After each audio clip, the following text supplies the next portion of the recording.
You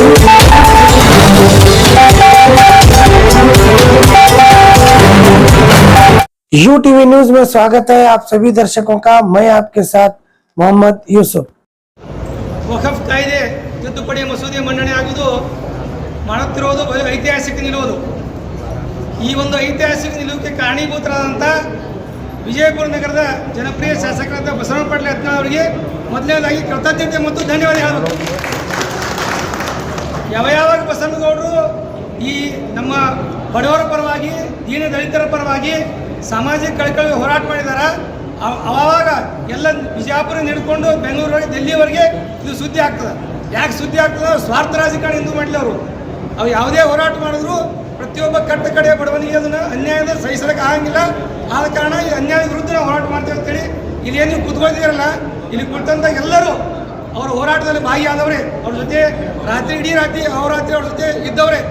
ಆದ ಕಾರಣ ನಾ ಈ ಸಂದರ್ಭದಲ್ಲಿ ಒಂದೇ ಹೇಳಕ್ಕೆ ಬರ್ತೀನೋ, ಆ ಒಂದು ಹೋರಾಟದಲ್ಲಿ ಅತ್ಯಂತ ಕಡಬಡ ಮುಸ್ಲಿಂ ಬಾಂಧವರು ಸಹಿತ ಬಂದಿದ್ರು. ಅವರು ಹೇಳಿದ್ರು, ಬಸವನಗೌಡ್ರ ನಿಮ್ಮ ಕಚೇರಿಗೆ ಬಂದಿದ್ದೇವೆ ನಾವು, ಅತ್ಯಂತ ಪ್ರೀತಿಯಿಂದ ನಿಮ್ಮ ಕಚೇರಿ ಸಿಬ್ಬಂದಿ ನಮ್ಗೆ ಕರೆದು ನಮಗೆ ಏನೇ ಅನ್ಯಾಯ ಆಗೋದು ಪೇಪರ್ ಕೊಟ್ಟಾಗ ಅವರು ಸಹಿತ ತೆಗೆದುಕೊಂಡು ಜಗದಂಬ ಪಾಲಿಕೆ ಆ ಲಿಸ್ಟಲ್ಲಿ ಹಾಕಿದ್ದಾರೆ, ನಾವು ನಿಮ್ಗೆ ಅಭಿನಂದನೆ ಹೇಳ್ತೀವಿ ಅಂತ ಹೇಳಿದ್ರು. ಬಂದು ಯಾಕೆ ಹೇಳಿದ್ರಪ್ಪ ಅಂದ್ರೆ ಅವ್ರಿಗೆ ಗೊತ್ತದ ಮುಸ್ಲಿಂ ಬಾಂಧವರಿಗೆ ಅಮಾಯಕ ಮುಸ್ಲಿಂ ಆಸ್ತಿಗಳು ಸಹಿತ ಹೋಗ್ಯಾವ. ಆದ ಕಾರಣ ಇದೇನೋ ಐತಿಹಾಸಿಕ ಗೆಲುವುದಲ್ಲ, ಈ ಗೆಲುವಿಗೆ ಮೂಲ ಕಾರಣೀಭೂತರು ನಮ್ಮ ನಗರ ಹುಲಿ ಮತ್ತು ನಮ್ಮ ದಲಿತ ಯುವ ನಾಯಕ ಪ್ರತಾಪ್ ಚಿಕ್ಕಲಿಗೆ ಹೇಳ್ದಂಗೆ ಇದಕ್ಕೆಲ್ಲ ಮೂಲ ಕಾರಣ ಏನು ಪ್ರಾರಂಭದಲ್ಲಿ ಎಷ್ಟೋ ಜನ ಅವ್ರ ಬಗ್ಗೆ ಅಸಡ್ಯವಾಗಿ ಮಾತಾಡಿದ್ರು, ಇದು ಹೆಂಗೆ ಹೋಗಕ್ಕೆ ಸಾಧ್ಯ ಅಂತ. ಆದರೆ ಯಾವತ್ತು ಪ್ರಾರಂಭ ಮಾಡಿದ ಧರಣಿ ಸತ್ಯಾಗ್ರಹ ಅವತ್ತಿನಿಂದ ವಿವಿಧ ಜಿಲ್ಲೆಗಳಲ್ಲಿ, ತಾಲೂಕುಗಳಲ್ಲಿ, ಬೇರೆ ಜಿಲ್ಲೆಗಳಲ್ಲಿ ಸಹಿತ ಬಸವಣ್ಣ ಪಾಟೀಲ್ ಅಂತ ಕರೆ ಬಂದು, ಗೌಡ್ರ ನಮ್ಮ ಜಿಲ್ಲೆಯಲ್ಲಿ ಕನಿಷ್ಠ 500 ಎಕರೆ ಹೋಗ್ಯದ, ನಮ್ಮ ಜಿಲ್ಲೆಯಲ್ಲಿ 300 ಎಕರೆ ಹೋಗ್ಯದ, ನಮ್ಮ ಜಿಲ್ಲೆಯಲ್ಲಿ 500 ಎಕರೆ ಹೋಗ್ಯದ, ಈ ರೀತಿಯಾಗಿ ಪ್ರತಿಯೊಂದು ಜಿಲ್ಲೆಯಿಂದ ಅವ್ರಿಗೆ ಕರೆ ಬಂದಾಗ ಅತ್ಯಂತ ಸಂಭ್ರಮ ಆಚರಣೆ ಯಾವಾಗ ಮಾಡ್ಬೇಕಾಯ್ತು ಪ್ರಸಂಗ ಅಂತಂದ್ರೆ ಅವರು ಮಾಡಿದ ಹೋರಾಟಕ್ಕೆ ಫಲ ಸಿಕ್ಕದ. ಆದ ಕಾರಣ ನಾವು ಒಂದೇ ಮಾತು ಹೇಳಕ್ಕೆ ಇಚ್ಛೆ ಪಡ್ತೀನೋ, ಈ ಭಾರತದ ನೆಲದಲ್ಲಿ ಏನಾದರೂ ಕಾನೂನು ತಿದ್ದುಪಡಿ ಆಗಬೇಕು, ಏನಾದರೂ ಬಡವರಿಗೆ ನ್ಯಾಯ ಸಿಗಬೇಕಂದ್ರೆ ಇಂಥ ನಾಯಕರು ಬೇಕು.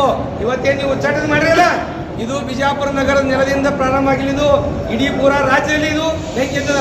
ಆದ ಕಾರಣ ಒಂದೇ ಮಾತು ಹೇಳಕ್ಕೆ ಬರ್ತೀನೋ, ಇಂಥ ನಾಯಕರನ್ನು ನೀವು ಕಳ್ಕೊಂಡ್ರೆ ಮುಂದಿನ ದಿನಗಳಲ್ಲಿ BJP ನೆಲ ಕಸ್ತದ. ಇವತ್ತೇನು ವಿಜಯೋತ್ಸವ ಆಚರಣೆ ಮಾಡಾಕತ್ತಿಲ್ಲ, ಇದಕ್ಕೆ ಕಾರಣೀಭೂತರು ಯಾರು? ಇದಕ್ಕೆ ಕಾರಣೀಭೂತರು ಬಸವಣ್ಣ ಪಾಟೀಲ್ ಯತ್ನಾಳ್ ಅವರು.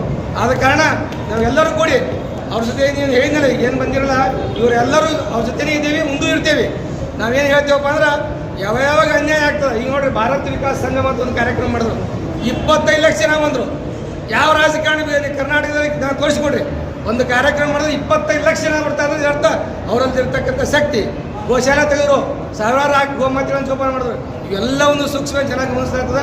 ಇವತ್ತು ನೋಡಕತ್ತೀರಿ ನೀವು, ಅವ್ರ ಜೊತೆ ಇರ್ತಕ್ಕಂಥ ಜನ ಇಡೀ ಕರ್ನಾಟಕದ ಮೂಲೆಯಲ್ಲಿ ಎಲ್ಲ ಸಮುದಾಯದ ಅವ್ರ ಜೊತೆ ಇದ್ದಾರೆ. ಆದ ಕಾರಣ ಈ ಸಂದರ್ಭದಲ್ಲಿ ಒಂದೇ ಹಾಕ್ಬಿಡ್ತೀನೋ, ಬಡವರಿಗೆ ಅನ್ಯಾಯ ಆಗಬಾರ್ದು. ಅನ್ಯಾಯ ಆಗ್ತಪ್ಪ ಅಂದ್ರೆ ನಮ್ಮ ಎಲ್ಲ ಬಸವಣ್ಣ ಪಾಟೀಲ್ ಯತ್ನಾಳ್ ಅಭಿಮಾನ ಬಳಗ ವಾಚಿ ಹೇಳ್ತದೆ ಮುಂದಿನ ದಿನಗಳಲ್ಲಿ ಸಂದರ್ಭ ಹೇಳಿ 2 ಮಾತು ಮುಗಿಸ್ತೀನಿ. ಜೈ ಹಿಂದ್, ಜೈ ಕರ್ನಾಟಕ. ಮಾಡಿದ್ರೆ ನಡೆದ್ರ ನಿಮಗೆ ದಿಲ್ಲಿಗೆ ಕಳಿಸ್ತೀವಿ, ಅಲ್ಲಿ ಬಂದು ನೀವೇನಾದ್ರು ಎಲ್ಲೆಲ್ಲಿ ರೈತರನ್ನ ಇದು ಮಾಡ್ಕೊಂಡಿದ್ರಲ್ಲ ಅದನ್ನ ತಂದು ಕೊಡಿ ಅಂತ ಹೇಳಿದ್ರು.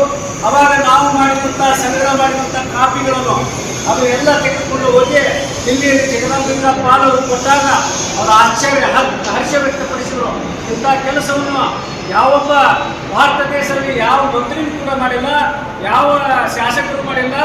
ನೀವೇನು ಮಾಡಿದ್ರಲ್ಲ, ಇದು ನನಗೆ ಒಳ್ಳೆಯ ಕೆಲಸ ಕೊಡುತ್ತೆ, ಇದರ ಮುಖಾಂತರ ನಾವು ಹೋಗ್ತೀವಿ, ನಾವು ತಿದ್ದುಪಡಿ ಮಾಡಲಿಕ್ಕೆ ಇದೊಂದು ಬಹಳ ಅನುಕೂಲಕರ ಆಗ್ತದೆ ಅಂತ ಹೇಳಿ ಇವತ್ತು ನಾವು ಕೊಟ್ಟಂತ ಸನ್ಮಾನ್ಯ ಶ್ರೀ ಬಸವಣ್ಣ ಪಾಟೀಲ್ ಯತ್ನಾಳ್ ಅವರ ಹೋರಾಟದ ಮೂಲಕ ನಾವು ಸಂಗ್ರಹ ಮಾಡಿದಂಥ ಆ ಕಾಪಿಗಳ ಮುಖಾಂತರ ಇವತ್ತು ಮಸೂದೆ ಮಾಡಿದರೆ ನಾವೆಲ್ಲರೂ ಹರ್ಷೋತ್ತರ ವ್ಯಕ್ತ ಮಾಡ್ತಾ ಇದ್ದೇವೆ.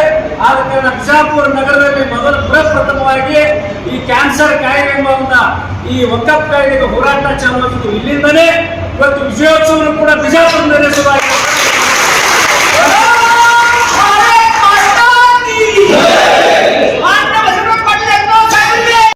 ಕೊಟ್ಟಾಗ ಅವರು ಹರ್ಷ ವ್ಯಕ್ತಪಡಿಸಿದರು. ಇಂಥ ಕೆಲಸವನ್ನು ಯಾವೊಬ್ಬ ಭಾರತ ದೇಶದಲ್ಲಿ ಯಾವ ಮಂತ್ರಿನೂ ಕೂಡ ಮಾಡಿಲ್ಲ, ಯಾವ ಶಾಸಕರು ಮಾಡಿಲ್ಲ. ನೀವೇನು ಮಾಡಿದ್ರಲ್ಲ, ಇದು ನನಗೆ ಒಳ್ಳೆಯ ಕೆಲಸ ಕೊಡುತ್ತೆ, ಇದರ ಮುಖಾಂತರ ನಾವು ಹೋಗ್ತೀನಿ, ನಾವು ತಿದ್ದುಪಡಿ ಮಾಡಲಿಕ್ಕೆ ಇದೊಂದು ಬಹಳ ಅನುಕೂಲಕರ ಆಗ್ತದೆ ಅಂತ ಹೇಳಿ ಇವತ್ತು ನಾವು ಕೊಟ್ಟಂತ ಸನ್ಮಾನ್ಯ ಶ್ರೀ ಬಸವಗೌಡ ಪಾಟೀಲ್ ಯತ್ನಾಳ್ ಅವರ ಹೋರಾಟದ ಮೂಲಕ ನಾವು ಸಂಗ್ರಹ ಮಾಡಿದಂಥ ಆ ಕಾಪಿಗಳ ಮುಖಾಂತರ ಇವತ್ತು ಮಸೂದೆ ಮಾಡಿದ್ದಾರೆ. ನಾವೆಲ್ಲರೂ ಹರ್ಷೋದ್ಗಾರ ವ್ಯಕ್ತ ಮಾಡ್ತಾ ಇದ್ದೇವೆ. ಆದ ಕಾರಣ ಬಿಜಾಪುರ ನಗರದಲ್ಲಿ ಪ್ರಪ್ರಥಮವಾಗಿ ಈ ಕ್ಯಾನ್ಸರ್ ಕಾಯಿಲೆ ಎಂಬ ಒಂದು ಈ ವಕಫ್ ಕಾಯ್ದೆಗೆ ಹೋರಾಟ ಚಾಲುವಾಗಿದ್ದು ಇಲ್ಲಿಂದಲೇ ಇವತ್ತು ವಿಜಯೋತ್ಸವವನ್ನು ಕೂಡ ಬಿಜಾಪುರದಲ್ಲೇ ಶುರುವಾಗಿದೆ. लेटेस्ट न्यूज अपडेट्स के लिए YouTube एक्सप्रेस को सब्सक्राइब कीजिए, साथ में बेल आइकॉन को भी क्लिक कीजिए, साथ ही साथ लाइक, शेयर और कमेंट करना ना भूलिए।